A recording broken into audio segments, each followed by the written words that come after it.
You, Mr. Ryan, we want to ask you one more thing before you give the final question for you to answer. Do you have any questions for us, or any, like, funny moments or things you wanted to share? Things you wanted to share with us today?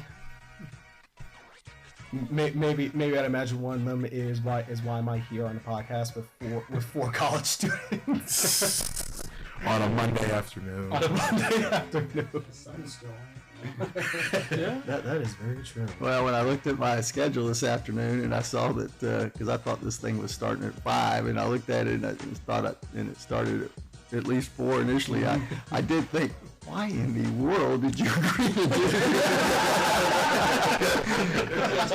To do this, I understand.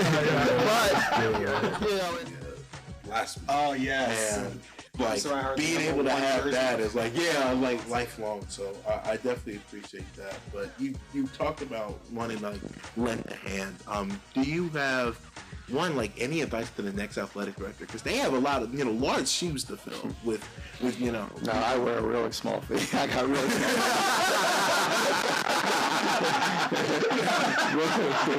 I don't have large shoes to fill. The single best joke. Yeah, that might have been good.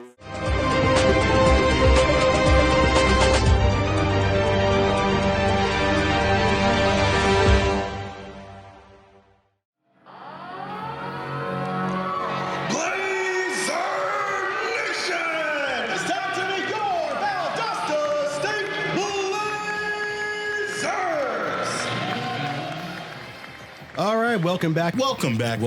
Welcome into the Inferno Blazers Sports Show. With your host, Jaylan Scott, we could be looking at a very dangerous Valdosta State softball team in the coming years. Jack Calhoun. I gotta love India Jordan doing the head tap, going the other direction, looking straight at the defender. Kyle Hawthorne. We got a good show for you today. Baseball is a game that is different every single day. And Chris Mercer. I'm excited what our Blazers can do coming up down the stretch. If you can't take the heat, what makes you think you can survive the Inferno?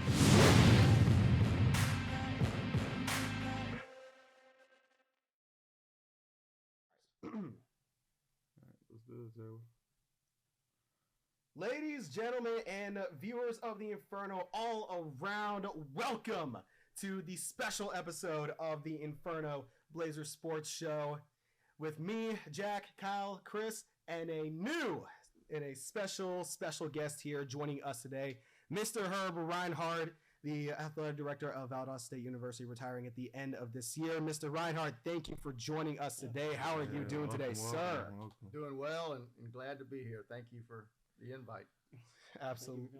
Thank you for coming on. This is something that we haven't done really like special interview, like guest episodes. The last one we did was at the end of fall semester with the one we did with Adam Black, Blazer Sports Media. So that was a really fun one. So to have you on here also kind of gives us a bit of a stamp of legitimacy as well towards our podcast. That's a little bit.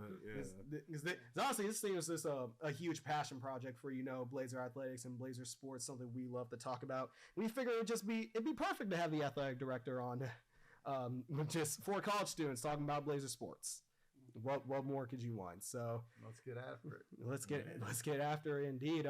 Got a couple questions we want to ask about your time here at Valdosta State University. One of you guys want to go ahead and get this thing rolling? First off, just will you take us back to when you first learned about the Valdosta State job and just how you got here? Wow, well, a long way back. So I was working at Florida A&M University, and a young lady who I had known for a number of years, from literally high school and working with her in summer camps in Tallahassee, was the assistant women's basketball coach at Valdosta State, Sherry Haskins at the time. And Sherry called me one day and she said, there's a job opening here at Valdosta State that I think that you should take a look at. I think it's something that you might be interested in. And it was, of course, the athletic director's job. So I did. I took a look at it and knew a little bit about Valdosta State, not a great amount. I had driven my younger sister up here several times for women's basketball camps. So had seen the campus and seen the community a little bit, and decided that, it was something that I was interested in, because my career goal was to be in athletic administration. I had a lot of people say, well, what would you be doing if that hadn't happened? And frankly, the answer is I have absolutely no idea, because that was what needed to happen. Yeah, there was no plan B. And so I applied, and didn't hear for a long time, and finally heard from the president, Dr. Hugh Bailey at the time, and he said that he apologized for how long it was taking, but he had become ill, and so it had slowed the search down. And then and was I still interested? And I said absolutely. And lo and behold, it took a little bit longer, but lo and behold, Dr. Bailey decided that I was the one that he wanted to bring to Valdosta, and so he did. Linda and I came here, and at the time I was probably one of the youngest athletic directors in the country. I was only, I think, 34. I'm not one of the youngest athletic directors in the country anymore. But it's been a wonderful run. Definitely. Absolutely, and I mean the number of achievements. First of all, all the Gulf South Conference titles across all of our sports, all the sports that we sponsor here at Valdosta State University under your tenure. I mean, it's near limitless. It's near numberless. I can't even remember the number of how many GSC titles and national championships as well between our other sports. I remember reading you were. That is Sorry about that, guys. Oh, let's get right Now into Don't it. Starve does not work. Sorry about that. But you also brought new sports here to Valdosta State University in your time. You brought in volleyball and women's soccer. I believe women's soccer you did in 2011, and volleyball, I can't remember the year on that one. What was the process of bringing those sports here, bringing those and making those varsity sports here at Valdosta State University? Well, actually, it even goes back a little bit further than that. Softball was just 1 year removed from being slow pitch softball when I came, and so they had just switched over to fast pitch. So I was very involved in not starting the program because it was already here, but we certainly made it a program of national stature. That's something that I've been proud of over the years. But volleyball and soccer both seem to be natural additions. Volleyball, because it was a conference sport, and I felt like that there was a lot of volleyball being played in areas that the university recruits from, Atlanta, the metro areas of Florida, and so we wanted to start volleyball. It was another fall spectator sport, obviously with the beautiful facility we have. That we had the facility that we could play. Yeah. Volleyball proved to be a little bit of a challenge because we were frankly a oasis in the middle of the desert.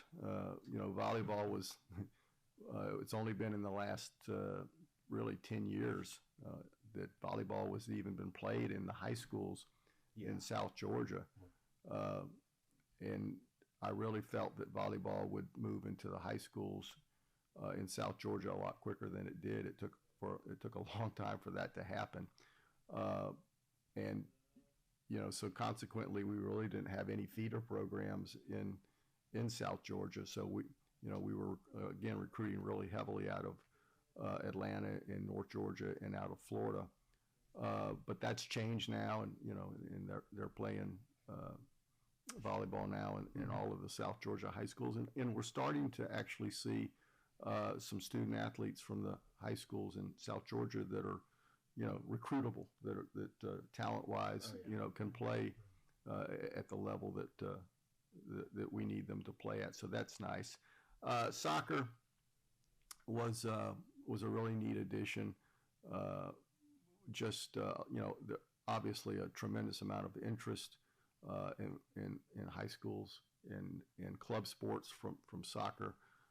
There was it was not necessarily a Title IX demand, but we certainly were aware of the interest among young ladies with soccer in the area, and so that was a neat thing to add.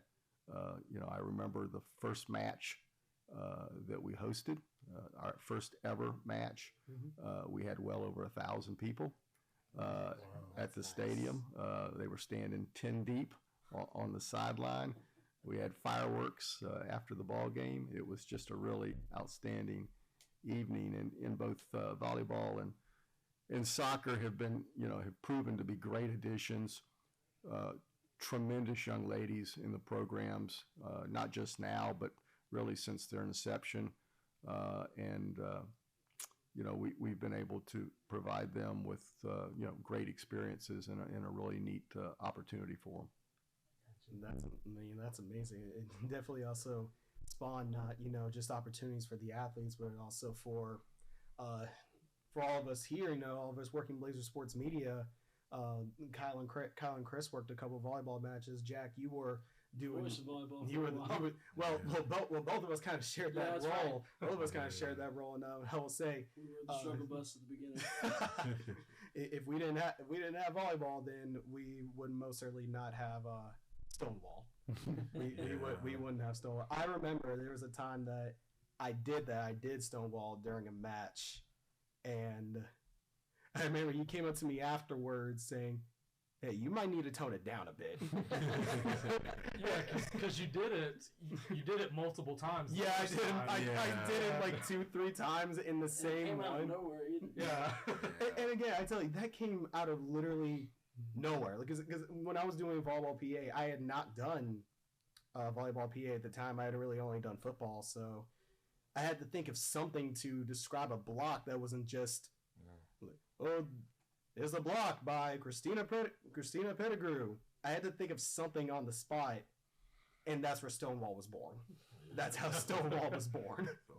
It just came up out of nowhere. So I would say, if volleyball was not here in Valdosta State University, also Valdosta as well, I think that's pretty neat. Valdosta, Stonewall would have never existed. And I can say, I thank you for that one.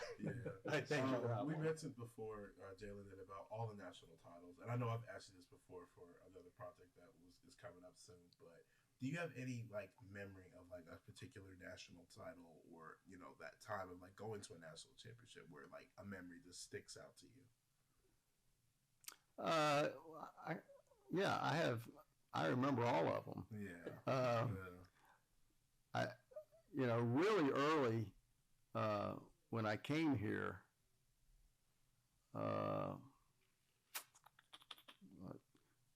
we won one, and I thought, well, this is easy. We'll just win these things. It'll come naturally.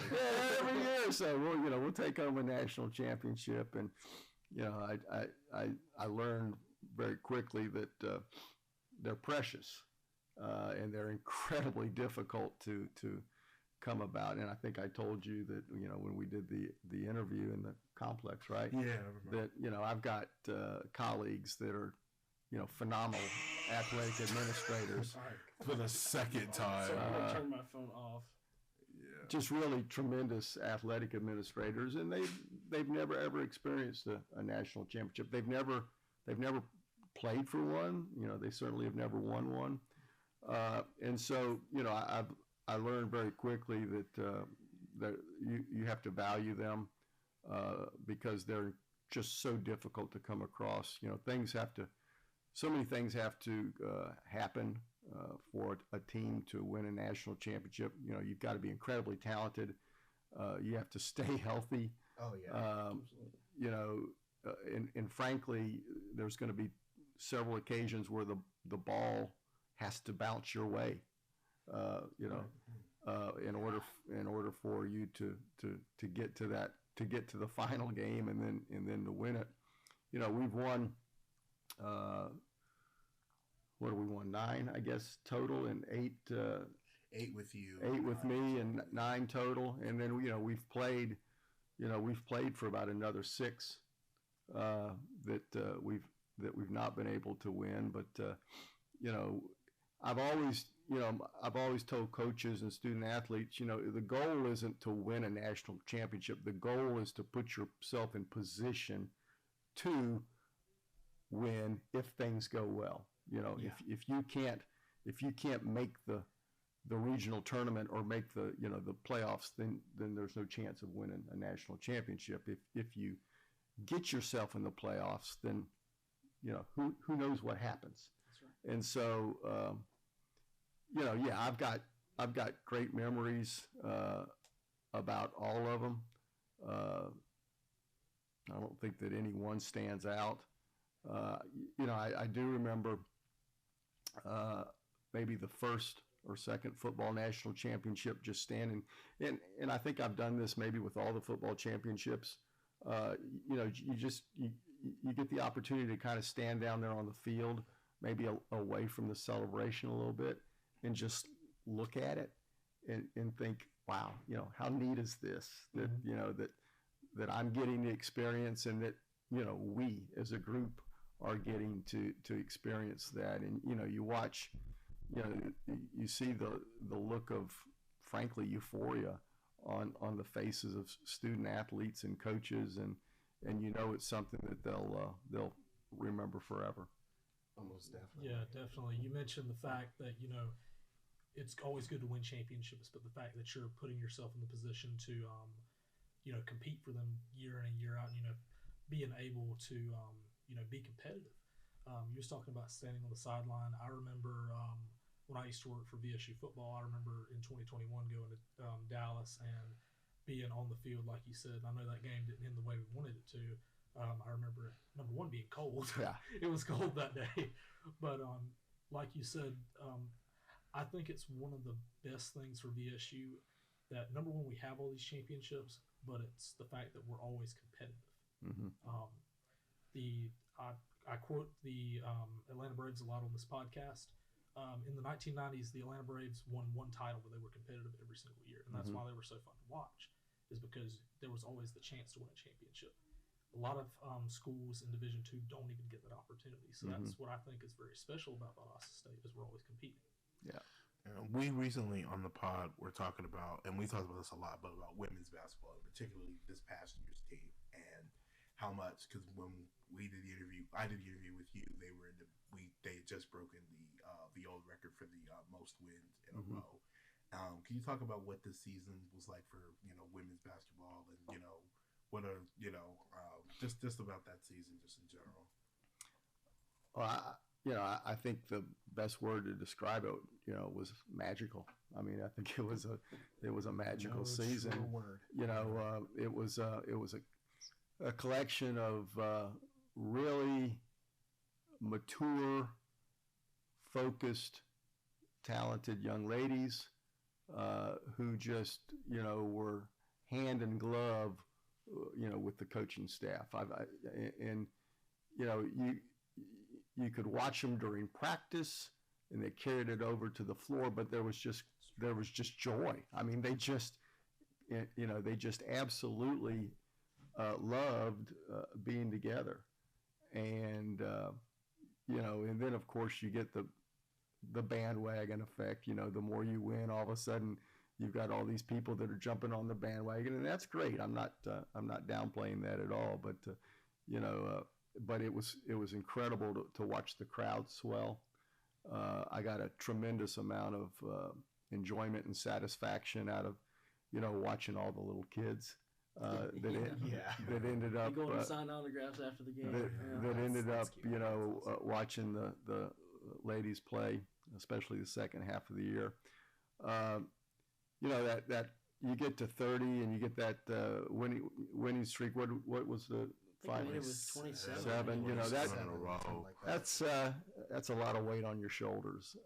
You know, during the season, you kind of think, geez, you know, it wouldn't be bad if we lost one, you know. Yeah. But we were, you know, you were in that race to make sure that you would be able to host, and we didn't have and of course, we weren't going to try to lose one, but we didn't really have the flexibility to lose one. But, you know, in hindsight, it might have actually been better to have taken a loss somewhere along the way and just kind of get some of that pressure off of you, because, you know, in Nova Southeastern, when we lost, you know, they played a really, really good game, but but the basketball gods just weren't with us that night. You know, it was like the basketball god said, you know what, I've given you just about everything that I've got. I've never heard an athletic director say the basketball god. You know? That's usually Mark that one off the bingo card. Yeah, that was not on my Valdosta State 4-year bingo card. And you know, and everything and everybody that played tremendously well for Nova that night. The next night when they played, or 2 nights later when they played Tampa, you know, they couldn't throw it in the ocean. So, but you know, that's the way the ball bounces. But even though we didn't win a national championship, I think just about everybody looks at that season as if it was a national championship. If you kind of know, if you understand what I'm saying. Yeah, we've talked about on the pod, like, there are many games that we can, like, vividly remember, but there are 2 that come to mind. Obviously the Nova Southeastern game, but the West Georgia game in the Super Tuesday. Place was rocking. I mean, that layup by Taylor Searcy and the crowd reaction alone is in the 4 years I've been here, and sitting through COVID, where I remember going to the first game back after we came back from 2021, because that was when we came back, and all of that. That was the loudest I've ever heard that place, and that moment lives with me. But also the Nova Southeastern game, and I think it was like and we talked about it before, but that kind of like that roll, that final roll call and that standing ovation by that crowd and all that. I saw the reaction on your face. Can you talk about like that moment of just, you know, that time, and it could, you know, that was a special team, and, you know, the emotions going through that, you know, were there any emotions with you? Oh yeah. Oh yeah. It's I mean, it's a little bit tough right now because, you know, at that point we knew we weren't going to win the ball game. But you know, it just kind of washed over you. Just the amount of the love and respect, and you know, I want to win. I probably want to win more than just about anybody. I'm incredibly competitive, but it also means a lot to me that, you know, when student athletes have great experiences, and you know, and it was so easy to know that basketball team had a season that, you know, that they will forever, ever remember. And I think, frankly, you know, Blazer Nation will remember that basketball season and that basketball team.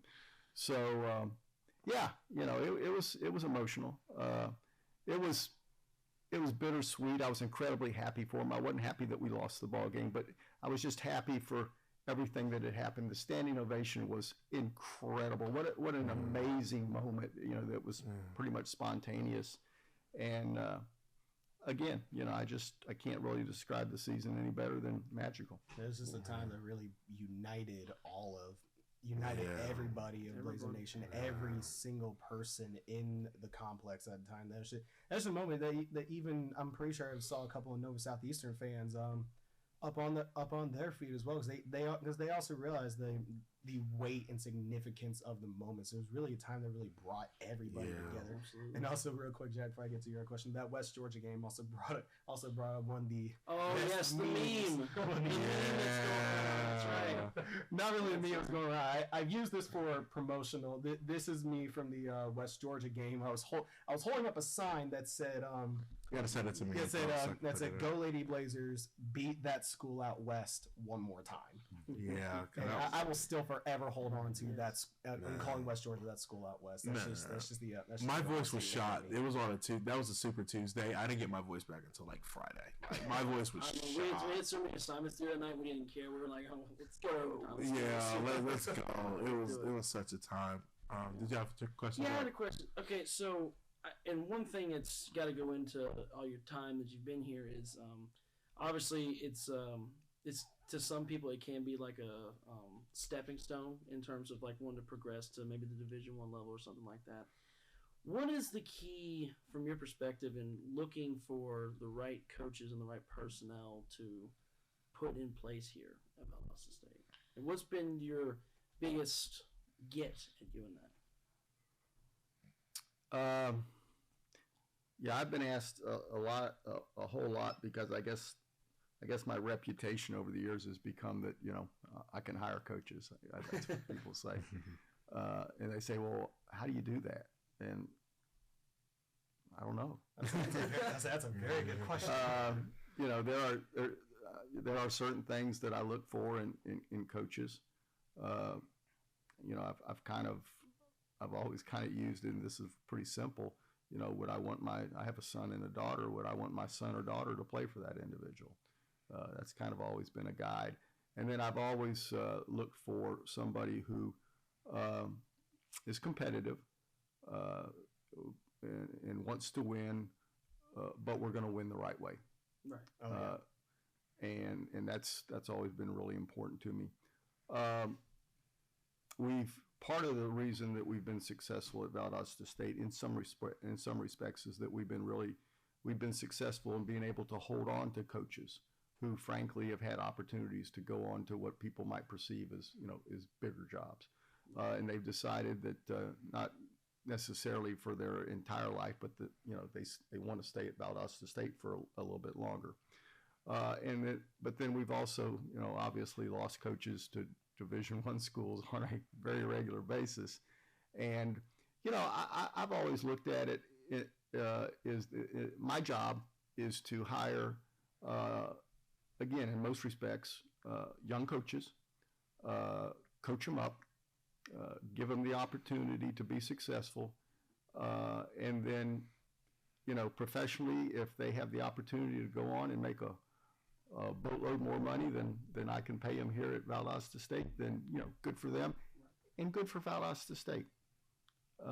And so we've been able to put coaches, a lot of coaches, into some great areas, some great programs, and that in a way has burnished the brand of Valdosta State. I mean, Valdosta State, is known nationally for our athletic program. The fact that we're known for the coaches that have come through here has certainly helped with that brand. Oh yeah, definitely. And like Jack was saying, if you consider VSU like a stepping stone or something like that, you let these coaches go. All that does is just attract more coaches to come up and want to have that opportunity as well. So I mean, it's very helpful in that sense as well. Absolutely. In January, you were inducted into the Valdosta State Hall of Fame, and now recently you are set to be inducted into the Gulf South Conference Hall of Fame. Can you talk about what those moments mean for you as you're winding down your time here? So two monumental. Yeah, absolutely. Congratulations on that as well. Thank you. Yeah, it's pretty special.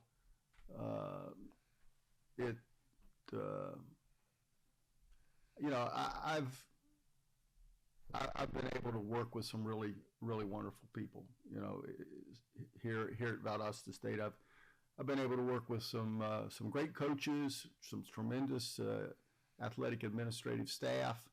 A lot of great people with the university. You can't be successful in athletics. I don't care what institution you're at if it's not a team effort. If you don't have a whole lot of people around you. I mean, people talk about how we present a football game. I think we talked about this. And what a special, the way we do games. Well, I mean, the athletic department can't do that by ourselves. I mean, that is when we have a football pregame meeting. I mean, it's a room of about 35 or 40 people. I mean, it's campus wide, and so I've had the opportunity to really work with some tremendous people across campus, and my recognition for Hall of Fame. Whether it be Valdosta State or even the Gulf South Conference, it's simply a recognition of what we've done, as a team. Yeah. And but it's special. It really is. It's a nice recognition, and I'm proud of it. I mean, it's like we said in our it's like we said in our most recent episode we published last week. As the time of this will be going up, I mean, Jack said as we were closing out that episode, I mean, it takes a village. It takes a village from any of us, for all of us, in the entire for the entire athletic department. I mean, it's just been amazing. It's been amazing. Everyone who's worked their positions, worked their jobs, and you being the head of all that. I mean, it's just really caps off, puts a great cherry on top for this amazing athletic department and their staff. Yeah, definitely. This the athletic department itself has probably helped me further my abilities and hopefully my future career better than classwork and this my major as well. Yeah. So definitely we appreciate the opportunity to come out and help you guys out. It's working for the athletic department's probably been the best job I've ever had, so I greatly appreciate it. Absolutely. Couldn't agree more. It makes me happy. Thank you. I've met, I am grateful because I ended up meeting Jaylan at Blazer Sports Media. Kyle I ended up meeting at Blazer Sports Media. Jack I met year before. Well, no, we all had a class. No, we all had a class, but being able to get to know them. Yeah, I know, and just I'm forever grateful for that. Yeah, I remember when I first met Jaylan, I thought he was the graduate assistant because he was running around just running everything. Yeah. And I was like, okay, that's the GA, and I was like, no, nope. Never mind, he's younger than me. Nope, I was he's a freshman. What? Freshman at the time. Yeah, absolutely. Calvin, did you have anything? Jaylan, did you well, have something? we wanted to ask you, Mr. Reinhard. We want to ask you one more thing before we give the final question for you to answer. Did you have any questions for us, or any like funny moments or things you wanted to share with us today? Maybe I'd imagine one of them is why am I here on the podcast with four college students on a Monday afternoon. The sun is still out.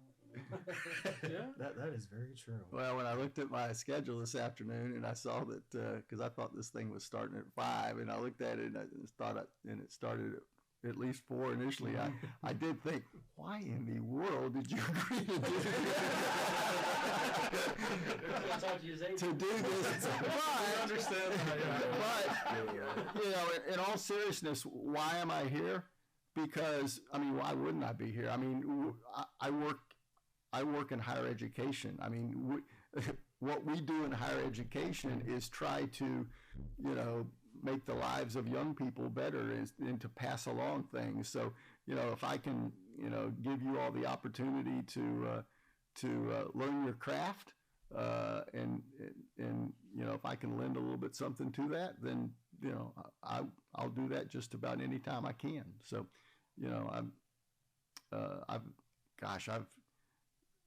I can't tell you the number of times that I've done interviews, or whether it be a video or a student reporter who's come over that I haven't necessarily had the time for, but we've figured out a way to do it because I've always kind of thought, well, that's part of my job.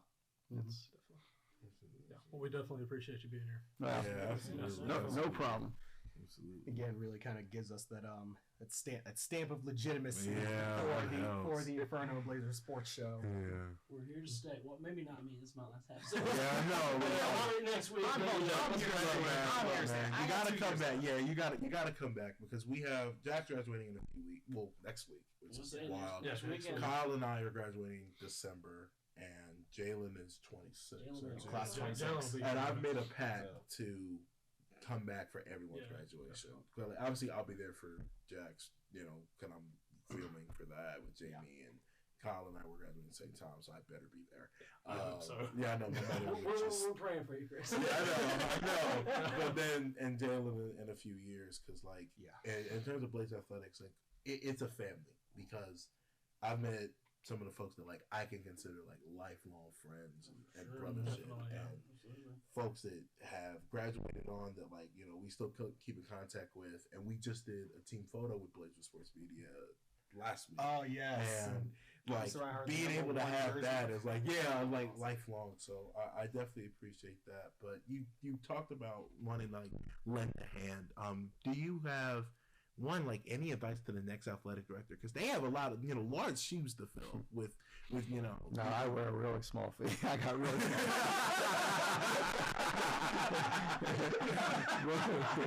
I don't have large shoes to fill. The single best joke. Yeah, that might have been good. Yeah, that was good. But like you were saying, Chris, what would you say is your advice to the next athletic director who's going to be here at Valdosta State? I want that individual to be passionate. I want them to throw everything they can, throw everything they have into this job. I want them to, I want them to care about this institution like I do. I want them to care about student athletes and coaches and the community. I'm proud of the foundation that I'm giving to somebody. Mm-hmm. And I want that person to come in and build on that foundation and build something even more special. Absolutely. Anything that's amazing.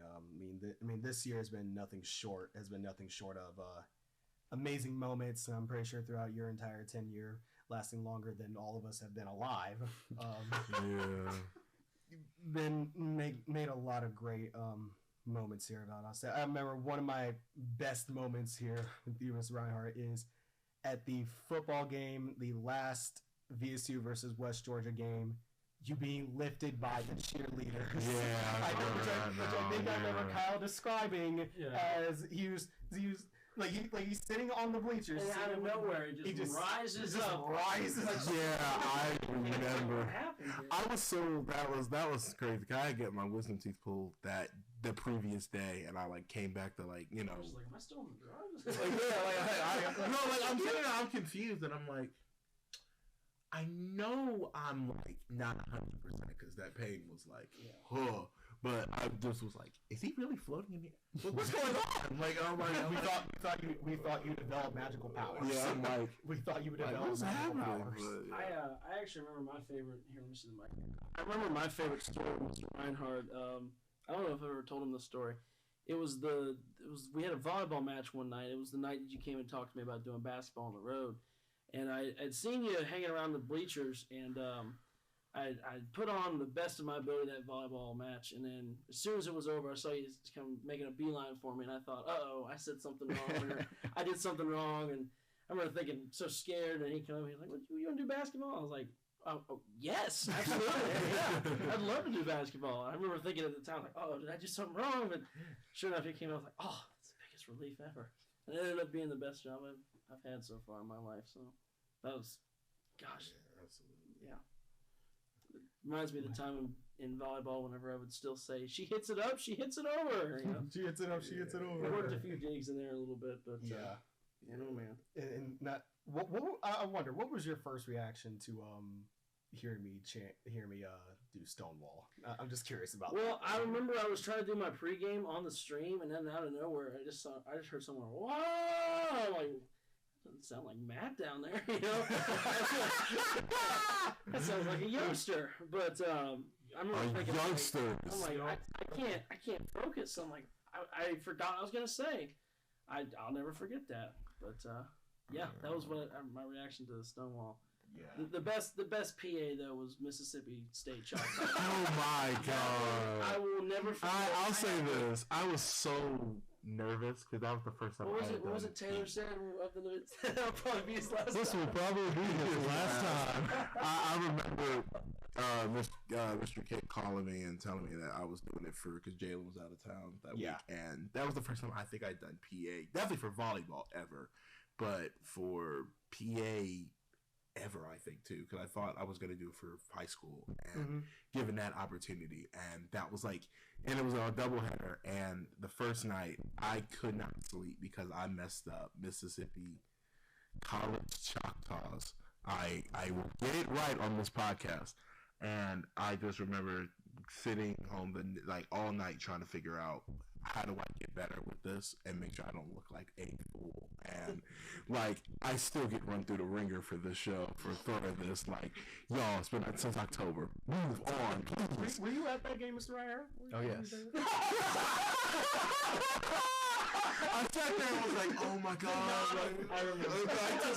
I just was like, oh my God, no. And it was like, I remember being up, I think until 4 o'clock in the morning that next day. I remember. Just regretting it? No, regretting it, but also just like I went through everything roster-wise. The second time around, I got the thumbs up of like, you did all right. I'm like, okay, I can sleep now. And I remember Kayla, one of the GAs, to come up to me and was like, now you sound like yourself. I'm like, I'm good, but funny story with me, and then I guess Jaylan can close us out because I know we don't want to waste too much of your time. But I remember fall of 2021, it was the West Alabama football game in Livingston. And I know you don't remember this, but I definitely do because it was probably one of the little stupidest moments of my career over here. Is you're walking on the field, and I have my assistant over there, and we're about to go set up cameras for the team.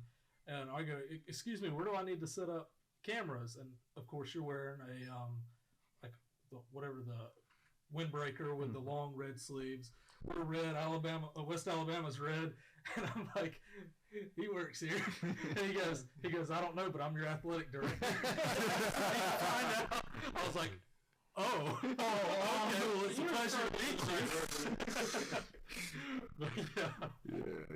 But I think on that note, that's gonna wrap it up for us for this special edition of the. Thank you for taking the time. yeah, absolutely. Yeah. On a Monday too. Yeah, Appreciate it. We appreciate it. So, I want to give this opportunity because I know, Jack, you got the opportunity to close out the last episode we upload. But I want to give this just a moment for the rest of us here to say our final goodbyes for this this semester as we come back in around 2.5 months for the first episode of season 3 of the Inferno Laser Sports Show.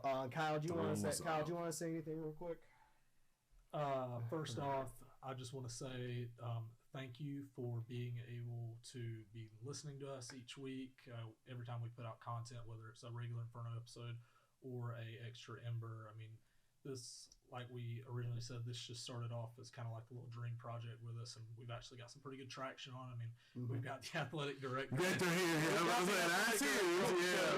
Which actually, I want to say really quickly, Mr. Reinhard, funny enough, what we were planning to do with this podcast before was this was originally an idea between me, Chris, and Kyle, where we were very interested in creating a pregame show for the football team for the football broadcast. So we came up with this idea. We came up with the Inferno to be a bargaining chip of sorts, so that we did a couple episodes to show our ability to talk sports, to talk football, much like how you would see on pregame shows, and then we would have emailed that to you in the athletic department and Jamie to see if we can get approval for a pregame show. And now here we are. I know. A regular podcast. To a regular podcast. We're about to start heading into season 3 in the fall, but definitely. This podcast has been something that's really special to me. I can't wait to close it out for one more season in the fall. What about you, Jaylan?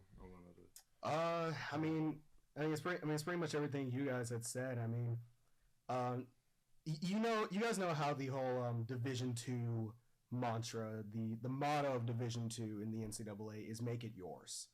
I was really considering when I was going to school and I was picking out my schools, picking out my colleges, I was really thinking like, you know, when I get to college, what am I going to do? What am I going to do to make this experience truly my own and to really guide myself in the direction I want to go in sports broadcasting and commentary? So, I mean, coming here to Valdosta State has really given me the ability, given me the flexibility to really take this kind of step as progress towards my ultimate end goal of being a commentator, of being maybe an on-air personality, maybe being a radio host or just a commentator of any sort working in the sports broadcasting field. So I mean this podcast, I am so excited to move on to season 3 in this fall semester to see where we can further take this, especially since, you know, I'm going to be, you know, out of the 4 of us, I'm going to be here the longest. Yeah. So, Don't hold it against you, Jaylan. Yeah, man. So I mean, for at least 3 semesters, it's gonna be up to me. It's gonna be up to me of what I decide to make this. And honestly, for as much as it low key terrifies me, to have that kind of control. I mean, it's also exciting. And I'm really excited to move on to season 3. I'm excited, man. Season 3 not only marks the, you know, 3rd season of the show, obviously, but it also marks like final dance. This is what I have been working for all, and me and Kyle have been working for all our lives, and that's graduating college. And to get to that point, you know, we're that close, is for someone that has been taught you were going to college and raised by a single mom, being raised that, been, you know, that kid that's been picked on, been, you know, for choosing this path, and then to get to this point and to be this close means the world. I'm grateful that I've gone into, you know, this college experience alone, but I'm going out of it with brothers and family that I can cherish for the rest of my life, and that I am grateful for. We ain't done yet. Bigger and better things are coming here in season 3. And on that note, for the principal, Jack Calhoun, for Jaylan Scott, for Kyle Hawthorne, this is the Enforcer, Chris Mercer. I thank you, Mr. Reinhard, for being here with us today. We say so long for now. Take care of your mental as always. Happy summer, everyone. And as always, Go Blazers. Mr. Ryan, you want to give us a final Go Blazers to close this one out? Go Blazers.